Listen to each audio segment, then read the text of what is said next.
Selamat pagi. Hari ini kita akan membahas mengenai kebijakan fiskal Indonesia dan pembangunan infrastruktur.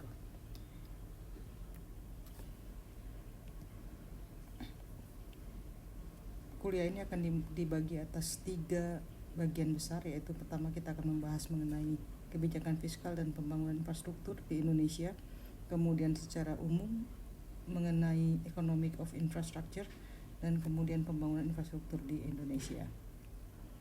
Sebelum membahas kebijakan infra, saya jelaskan secara ringkas mengenai peran sektor publik, kebijakan belanja pemerintah, dan dari mana sumber pendana pembiayaan serta hubungan antar tingkat pemerintahan di Indonesia. Saya ingatkan kembali bahwa secara umum, kebijakan fiskal adalah bauran dari kebijakan pengelolaan penerimaan negara, belanja negara, dan utang untuk mencapai tujuan pembangunan negara, yaitu jangka panjang atau RPJP, jangka menengah RPJM, dan tahunan atau rencana kerja pemerintah RKP. Mengapa pemerintah mengurus ekonomi? Pada dasarnya, karena mekanisme pasar tidak bisa sepenuhnya diandalkan untuk menyelesaikan secara efisien beberapa hal, seperti masalah barang publik, ketimpangan, kemiskinan, informasi asimetris, eksternalitas, dan sebagainya, atau yang kita kenal sebagai kegagalan pasar.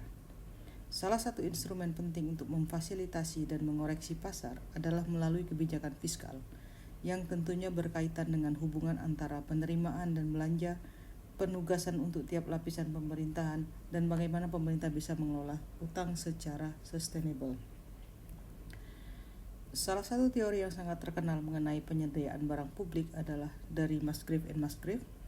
Berdasarkan fungsi dan tingkat pemerintahan, tugas untuk memelihara kestabilan makroekonomi, melakukan redistribusi pendapatan, dan menyediakan barang publik nasional adalah pada pemerintah pusat, sedangkan tugas Pemda adalah menyediakan barang publik lokal. Di mana kita bisa melihat secara umum kebijakan fiskal pemerintah? Ya, melalui budget atau APBN. APBN adalah muara dari kebijakan fiskal pemerintah untuk menjalankan fungsi redistribusi, alokasi, dan stabilisasi. Utang bukan hanya berfungsi sebagai penutup kekurangan pembiayaan, tetapi juga sebagai instrumen kebijakan pembiayaan, signal kepada pasar, dan bagian dari pengelolaan pasar uang dan modal. Di sini kita bersentuhan dengan berbagai jenis belanja publik. Ada belanja rutin, ada belanja modal, juga ada klasifikasi belanja menurut fungsi tersebut. Satu hal yang perlu diingat, pemerintah berkewajiban menyelenggarakan tersedianya barang publik, tetapi tidak berarti berkewajiban memproduksi barang tersebut. Jadi ingat ya, provision tidak sama dengan production. Karena itu kita kenal istilah barang publik yang diproduksi oleh sektor publik. Ada juga barang publik yang diproduksi bersama antara sektor publik dan swasta, dan barang publik yang diproduksi swasta. Di sisi lain, mayoritas penerimaan negara bertumpu pada pajak, yang di dalamnya mengandung aspek dampak ekonomi, atau bagaimana pajak mempengaruhi perilaku konsumen dan produsen, dan juga bagaimana pajak bisa menjadi insentif atau disinsentif untuk investasi dan konsumsi. Berkaitan dengan tema sesi ini, yaitu infrastruktur, pembiayaan infrastruktur daerah dapat menggunakan beberapa sumber, baik dari sektor publik maupun swasta, seperti yang ditunjukkan oleh ilustrasi berikut ini. Ada dana transfer yang berupa DAU, DAK, dan sebagainya. Dana khusus, ada juga pinjaman dari daerah dari pemerintah pusat ke daerah, obligasi daerah yang belum ada prakteknya walaupun dimungkinkan, dan dari lembaga keuangan. Pembangunan dan pemeliharaan infrastruktur memerlukan biaya yang besar, dan karena sebagian besar infrastruktur mengandung market failure atau tidak cost recovery, maka beban terbesar ada di sektor publik. Sebagai contoh, pembangunan jalan desa, listrik, dan irigasi tidak bisa dibiayai dari kemampuan pemakai barang tersebut. negara yang harus berinvestasi dan membiayai pemeliharaannya. Yang kedua, urbanisasi membutuhkan infrastruktur perkotaan yang semakin meningkat. Jika demand terhadap infrastruktur tersebut cukup signifikan dan ada kemampuan user untuk membayar biaya jasa, maka seluruh atau sebagian biaya investasi dan pemeliharaan infrastruktur tersebut bisa dibiayai oleh user atau disebut sebagai cost recovery. Tetapi full cost recovery sangatlah jarang. Sebagai contoh, kereta commuting lines di hampir seluruh kota di dunia tidaklah menghasilkan profit, sehingga diperlukan strategi dengan skema bauran. Misalnya OTD atau Oriented Transit Development, di mana operator commuting lines menjalankan bisnis penyewaan atau komersial lainnya di area stasiun kereta. Sebagai contoh, di Jepang, Shinjuku Station merupakan salah satu bisnis terpadu terbesar di dunia yang dijalankan oleh GREs. Evaluasi infrastructure funding meliputi efisiensi, equity, dan efisien resource allocation. Tidak ada kota di dunia ini yang mampu membiayai dari APBD-nya semua infrastruktur kota yang diperlukan. Bahkan New York, London, Paris, atau Tokyo. Karena budget pasti terbatas, perlu berhati-hati menganalisis subsidi sektor publik untuk menjaga efisiensi, equity, dan target penerima. Sekarang kita masuk ke bagian pembahasan ekonomi, sifat ekonomi dari infrastruktur. Mengapa kita membangun infrastruktur? Kita untuk memenuhi kebutuhan dasar manusia, air bersih, listrik, transportasi, dan sebagainya. Juga melakukan tugas sebagai pendukung untuk economic activities dan productivities, internet, mesin, home industry, dan sebagainya. Juga untuk meningkatkan kualitas hidup dan selain itu menjadi sebuah industri sendiri. Pertanyaan kemudian adalah, apakah infrastruktur always related with higher growth?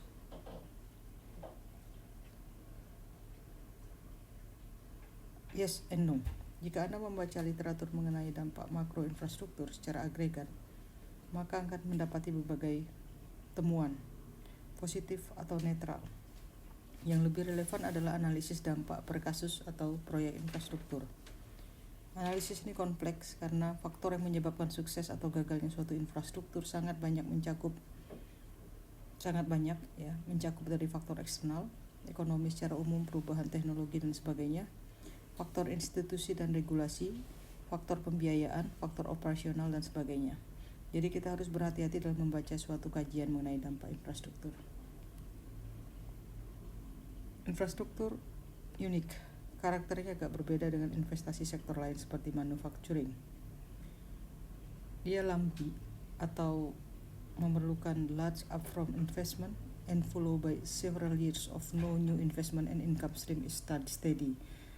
Kemudian banyak yang indivisible atau harus dibangun langsung dalam satu big block atau langsung secara lengkap. Jika Anda ingin membangun sistem kelistrikan suatu daerah, Anda hanya punya uang 50%-nya atau bahkan 80%-nya. It's nothing. It's useless. Harus selesai semuanya. Buat apa ada pembangkit tetapi tidak bisa didistribusikan sampai ke end user. Kemudian banyak dari proyek infrastruktur itu mengandung kegagalan pasar. Ini yang menyebabkan salah satu justifikasi untuk intervensi pemerintah. Dia long term investment sehingga tidak mudah untuk mencari investor. Kemudian banyak diantaranya adalah commercially visible atau tidak tidak cukup untuk menjadi suatu bisnis yang bersifat cost recovery.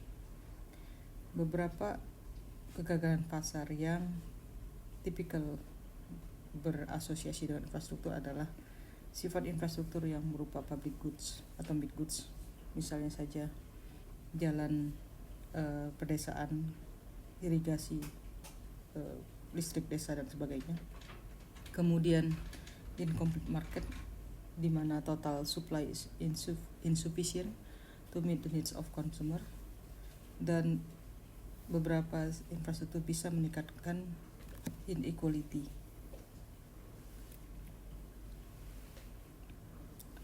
Beberapa jenis infrastruktur ekonomi infrastruktur adalah infrastruktur yang fungsi utamanya mendukung aktivitas ekonomi seperti transportasi, listrik, jalan tol, kereta api dan sebagainya, gas, bandara, pelabuhan dan lain-lain. Kemudian infrastruktur lingkungan yang berkaitan dengan manajemen lingkungan seperti pengairan, sanitasi, pengelolaan limbah dan sebagainya. Lalu ada infrastruktur sosial yang berkaitan dengan pengembangan dan pemeliharaan kesejahteraan manusia seperti pendidikan, kesehatan, penjara, olahraga, hiburan dan sebagainya. Berapa besar demand untuk infrastruktur? Huge ya, sangat besar. Dan seperti tadi dikatakan bahwa public funds tidak akan cukup. Kemudian urban infrastruktur itu harus jangka panjang karena cepatnya urbanisasi, maka apa yang kita pikir tidak dibutuhkan sekarang atau 2 tahun lagi atau 3 tahun lagi ya, dengan cepat akan membuat penyediaan supply terhadap jasa tersebut congested ya, atau tidak cukup. Ini adalah suatu estimasi mengenai kebutuhan investasi infrastruktur di negara Asia. Bisa kita lihat bahwa pada tahun 2015 Indonesia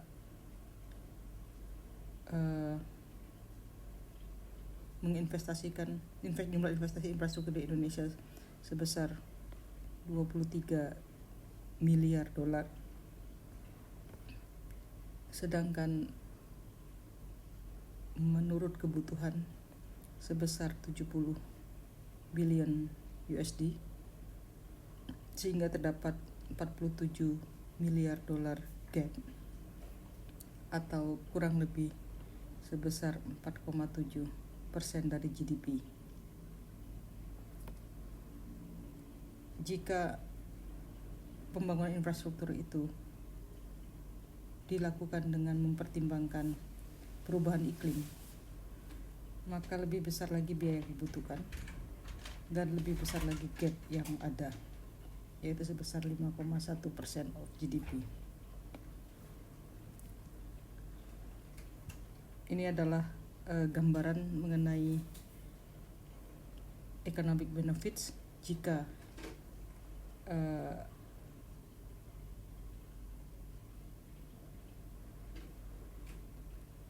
belanja infrastruktur dikombinasikan dengan menghandle perubahan iklim. Terlihat bahwa net effect of GDP itu akan lebih besar dari 2,8% menjadi 4,7% di tahun 2050. Selanjutnya mengenai financing modality. Ada 2 jenis pembiayaan infrastruktur, yaitu financing atau pembiayaan kapital investasi, dan funding atau membiayai operation and maintenance. Keduanya sama pentingnya karena operation and maintenance yang buruk akan mengakibatkan umur investasi yang lebih pendek atau terjadi pemborosan dan kerugian lainnya terhadap users.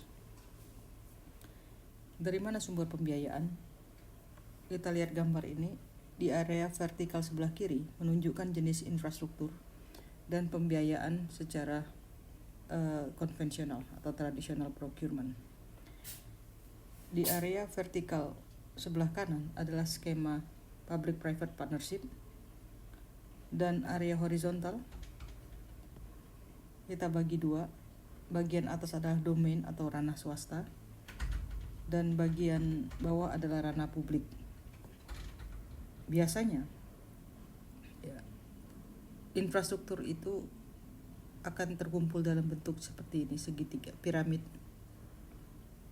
di mana sebagian besar Proyek infrastruktur masuk ke dalam kelompok economically viable project, artinya dia visible secara ekonomi tapi tidak visible secara komersial. Ada dampak ekonominya tapi dampak finance atau bisnisnya tidak komersial. Dan biasanya untuk proyek-proyek yang bersifat komersial, private sector mau mengerjakannya karena dia mendapatkan untung. Sedangkan untuk proyek-proyek yang hanya menguntungkan secara ekonomi, secara makro, tapi tidak secara bisnis, maka itu adalah ranahnya pemerintah. Nah, itu cara pemikiran dengan traditional procurement. Pemerintah melakukan tender, memberikan assignment, atau memberikan hak, misalnya saja dalam telekomunikasi, airlines dan sebagainya. Sedangkan dalam skema public-private partnership bertemulah pihak swasta yang di bagian atas ini dengan pihak pemerintah di bagian bawah, ya, melalui yang disebut dengan PPP kontrak.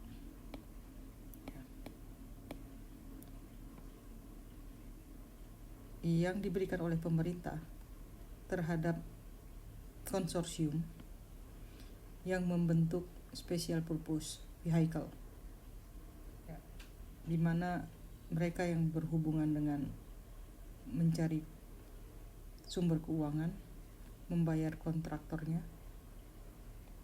dan user atau pemakai konsumen akan memberikan balas jasa. Ini adalah tipikal pembiayaan infrastruktur, baik melalui moda konvensional ataupun PPP.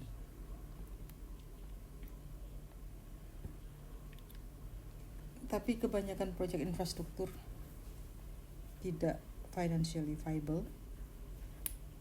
Ada 3 domain dalam proses keputusan membangun infrastruktur, yaitu pertanyaan mengenai investasi, cara investasi, dan strategi implementasi. Kekeliruan yang sering terjadi adalah pemerintah meloncat ke procurement decision, langsung memilih apakah kita ingin melakukannya sendiri melalui sektor publik, ataukah diswastakan, ataukah kerjasama PPP. Padahal pertanyaan paling mendasar, apakah kita memerlukan proyek ini? Untuk apa tujuan proyek ini dibangun? Belum tentu terjawab. Ini adalah gambaran mengenai dimensi quality infrastructure yang merupakan suatu semacam standar pembangunan infrastruktur untuk negara-negara G20. Jadi berdasarkan pembiayaan, berdasarkan aspek institusional, berdasarkan penyelesaian dan pemakaiannya, dan berdasarkan impact-nya. Ada beberapa dimensi yang bisa Anda lihat di sini. Bagian terakhir adalah kita melihat tentang pembangunan infrastruktur di Indonesia. Kita mulai dari melihat APBN dan kebijakan pembangunan infrastruktur. Ini APBN 2020 sebelum terjadinya pandemik ini. Kita mempunyai skenario yang normal sampai dengan awal tahun, sampai dengan Januari. Kita masih optimis punya pertumbuhan 5,2%. Nilai tukar masih bisa dijaga di 14.250, inflasi 3,1, harga minyak 63 USD per barel, dan sebagainya. Kemiskinan, pengangguran, dan lain-lain. Ini perkembangan APBN sejak tahun 2016 sampai 2019 sebelum 2020. Kita bisa melihat bahwa pendapatan negara selalu meningkat, juga belanja negara selalu meningkat, dan itu wajar. Kemudian pembiayaan utang, di mana termasuk di dalamnya adalah pembiayaan untuk infrastruktur. Selanjutnya ini adalah gambaran atau postur APBN 2020. Defisit yang direncanakan sebesar 307 triliun rupiah atau sebesar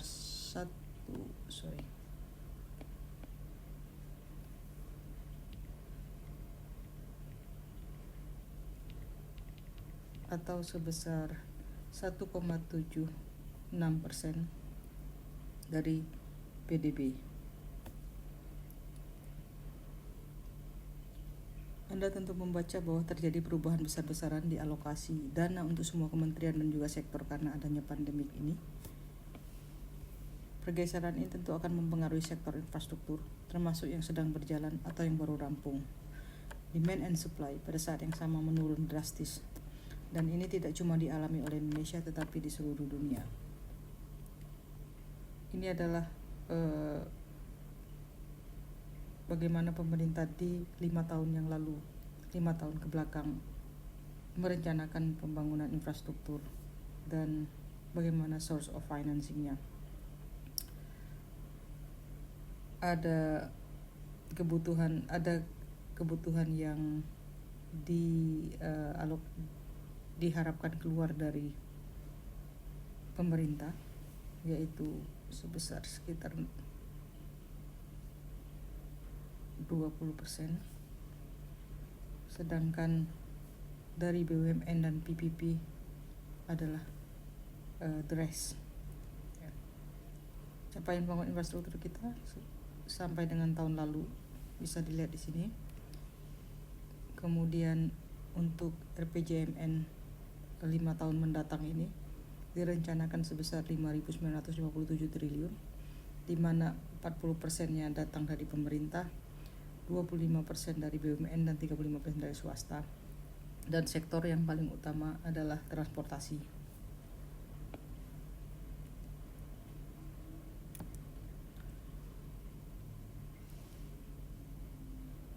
Kemudian ini adalah visi Indonesia 2045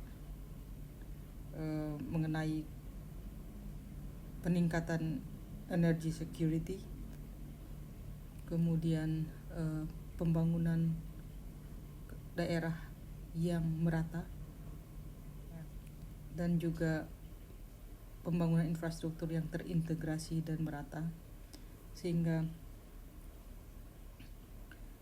dibangun beberapa jenis transportasi tidak cuma di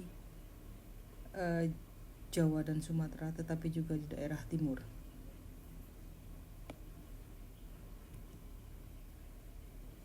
Ini adalah kebijakan infrastruktur di Indonesia secara umum, ya, sampai dengan sebelum terjadinya pandemik ini. Membangun infrastruktur di Indonesia mempunyai banyak tantangan. Yang pertama adalah tantangan geografis. Kita punya 17.000 lebih pulau. Sebagian besar tidak dihuni atau dihuni oleh sangat sedikit orang, mengakibatkan skala ekonominya sulit tercapai.